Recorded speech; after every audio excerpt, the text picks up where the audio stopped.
ইসলামী আন্দোলন বাদেই ঘোষণা এলো ১১ দলীয় নির্বাচনী ঐক্যের আসন সমঝোতার। নানা নাটকীয়তার রেশ টেনে সংবাদ সম্মেলনে উপস্থিত হয়নি দলটির প্রতিনিধি। যদিও তাদের অপেক্ষায় নির্ধারিত সময়ের পরিবর্তে জোটের আনুষ্ঠানিকতা শুরু হয় ৪০ মিনিট পর। মঞ্চে নেতারা জানান ১১ দলের হয়েই লড়বেন আসন্ন নির্বাচনে। আসন্ন নির্বাচনে এই পরীক্ষার মধ্য দিয়ে আমাদেরকে উতরাতে হবে।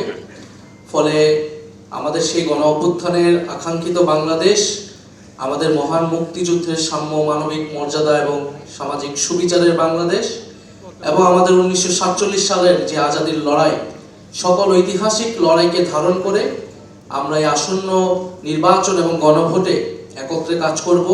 সারা দেশের আমাদের প্রতিটি আসনে ওয়ান বক্স পলিসির মাধ্যমে এই ১১ দলীয় নির্বাচনী ঐক্যের পক্ষ থেকে যাকে যে আসনে মনোনীত প্রার্থী হিসাবে চূড়ান্ত ঘোষণা দেওয়া হবে তার পক্ষে সম্মিলিতভাবে আমরা সকল দলের নেতাকর্মী এবং দেশবাসীকে একসাথে কাজ করার উদাত্ত আহ্বান জানাবো।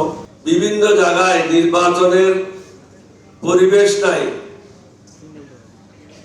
এবং সকলের জন্য সমান সুযোগ নাই।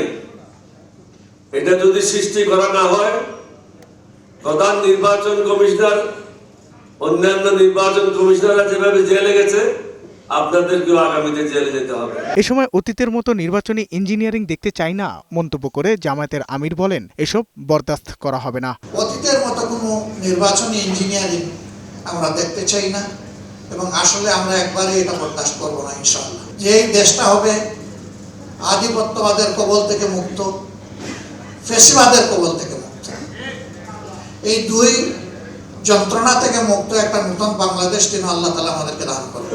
পরে জামায়াতের নাবে আমির সংস্কার ও পরিবর্তন অর্জন করে নতুন বাংলাদেশ গড়ার প্রত্যয় জানিয়ে ঘোষণা করেন ২৫৩ আসনের, যেখানে ইসলামী আন্দোলনের জন্য ৪৫টি আসন সংরক্ষিত রেখে জামায়াতে ইসলামী ১৭৯, এনসিপি ৩০টি আসনের প্রতিদ্বন্দ্বিতা করবে। এছাড়া Bangladesh Khelafat Majlis ২০, Khelafat Majlis ১০, LDP ৭, AB party ৩, BDP ২, Nezame Islam ২টি আসনে নির্বাচন করবে।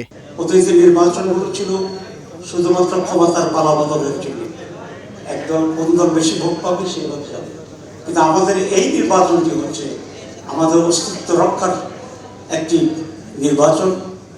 বাংলাদেশ জামাত ইসলামী ১৭৯, জাতীয় নাগরিক পার্টি ৩০, বাংলাদেশ খেলাফত মজলিস 20, খেলাফত মজলিস ১০, এলডিপি ৭, নেজামে ইসলাম পার্টি ২, আমার Bangladesh party ৩, Bangladesh development party ২।